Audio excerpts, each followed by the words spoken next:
از مردی بره نروی زر می طلبم، از خانه عنکبوت پر می طلبم.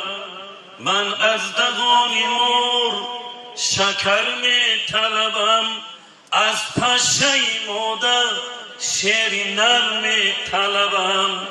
یا رحیم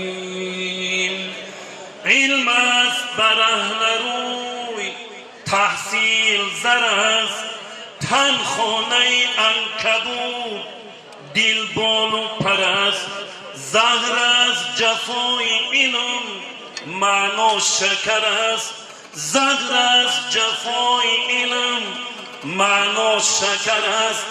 هر پشه از آن شکر خورد شیری نر است.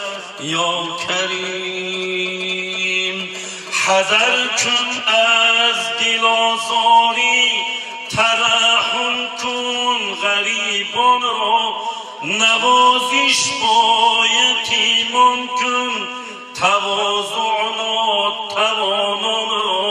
عصای عاجزان باش و بیان آور محیبان را، شعاری خویشتن کن مسلک و رسمی یتیمان را.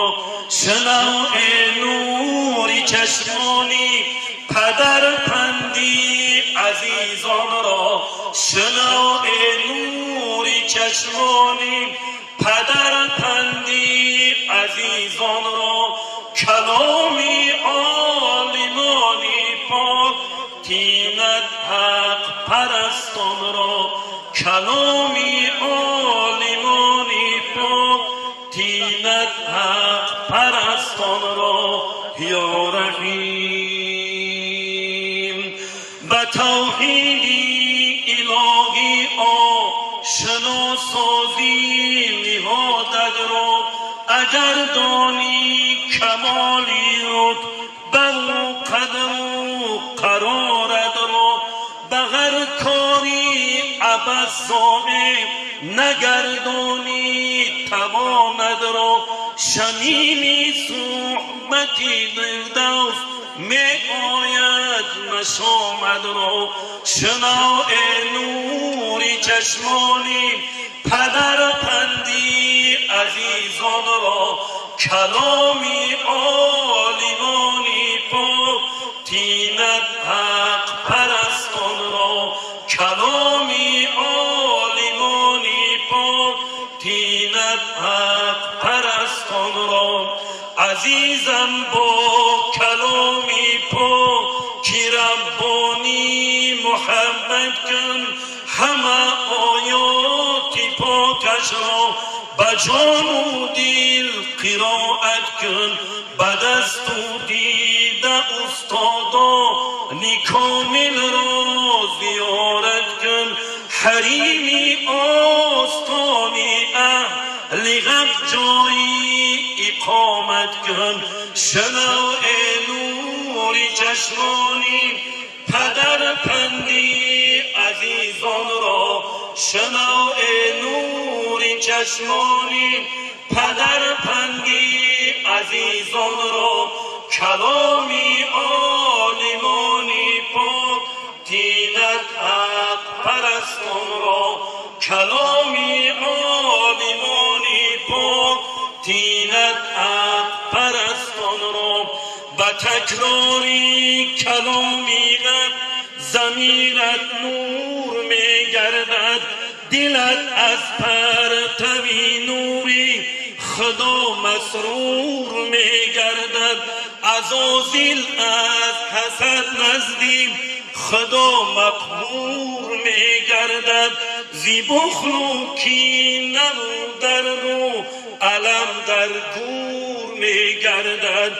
شنو ای نوری چشمانی پدر پندی عزیزان را، شنو ای نوری چشمانی پدر پندی عزیزان را.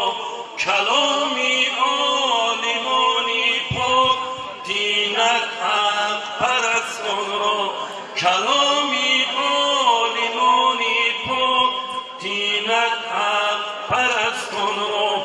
نبی محترم ذاتی مکرم سیدی والا، نبی محترم ذاتی مکرم سیدی والا، بفرمودند قاری اهل قرآن است اهل الله، بفرمودند قاری اهل قرآن است اهل الله.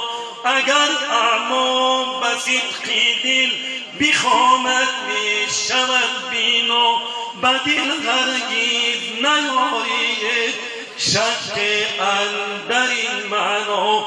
شناع نور چشمانی پدربندی عزیزان را، کلامی عالمانی پختیند حق پرستان را. کلامی عالمانی پختیند حق پرستان را. نسیم غنچه باغی جنان زایات قرآن است، نسیم غنچه باغی جنان زایات قرآن است. نزاکت های گل در گلستان زایات قرآن است. تسابیح همه کروبیان زایات قرآن است. تسابیح همه کروبیان زایات قرآن است. بسام قوت و امن و امان زایات قرآن است. بسام قوت و امن و امان زایات قرآن است. شنو نوری چشمانی پدر پندی عزیزان را، کلامی عالمانی پاک دیند حق پرستان را. اللهم صل و سلم و بارک